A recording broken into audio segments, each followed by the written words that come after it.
Oi, tudo bem com você?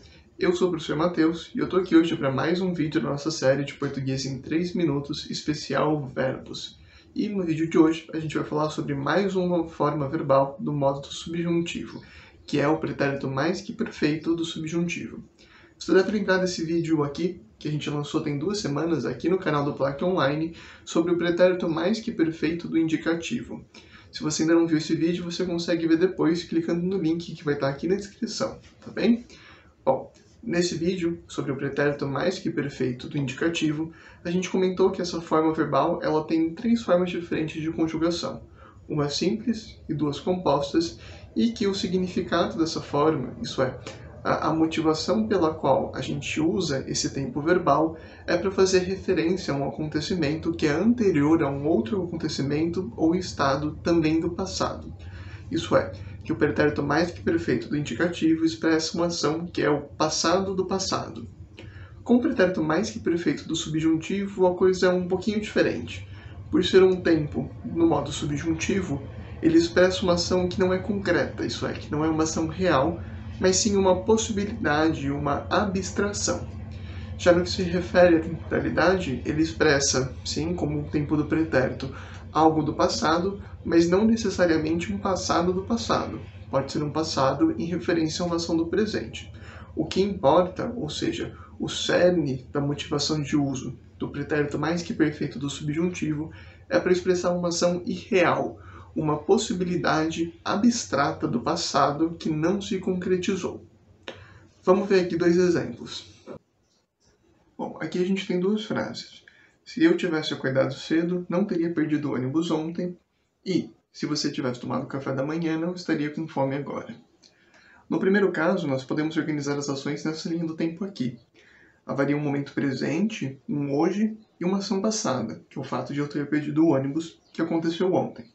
Nós temos ainda uma outra ação que não aconteceu, mas que poderia ter acontecido em um momento anterior a eu perder o ônibus, que é acordar cedo. Essa é uma ação que poderia ter acontecido no passado, nesse caso específico, no passado do passado, mas que não aconteceu. Na segunda frase, nós temos um presente, o agora, que é quando a pessoa com quem eu falo está com fome, e uma ação que poderia ter acontecido nesse mesmo dia mais cedo, tomar café da manhã. De novo, nós temos uma ação que era uma possibilidade no passado, nesse caso, no passado antes do presente, não é um passado do passado, mas uma ação que não aconteceu. Bom, quanto à conjugação verbal, existem 2 formas possíveis para o pretérito mais que perfeito do subjuntivo, as 2 formas compostas.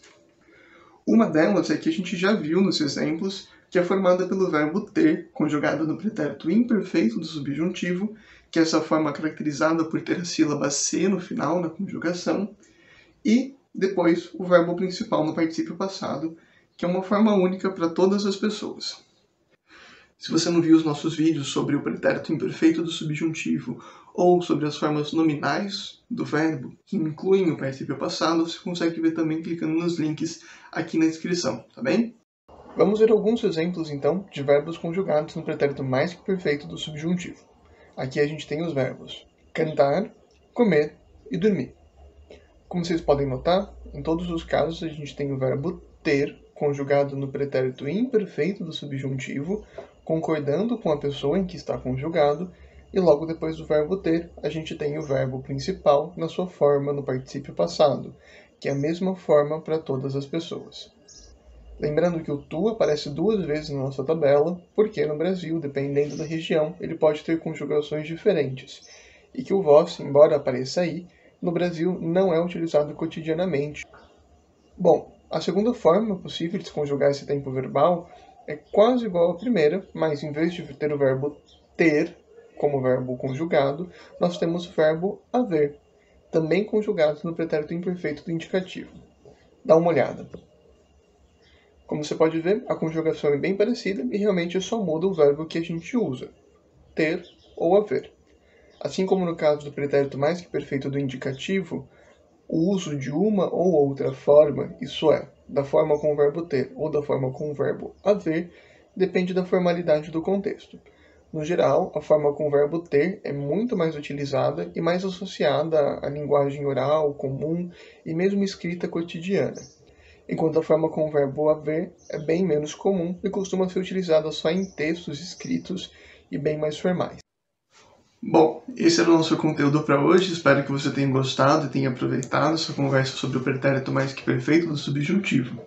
Na próxima semana a gente vai ter mais 3 vídeos que vão fechar essa série aqui no canal sobre as formas verbais. Então, fique ligado para não perder, tá bem? Até a próxima, tchau, tchau!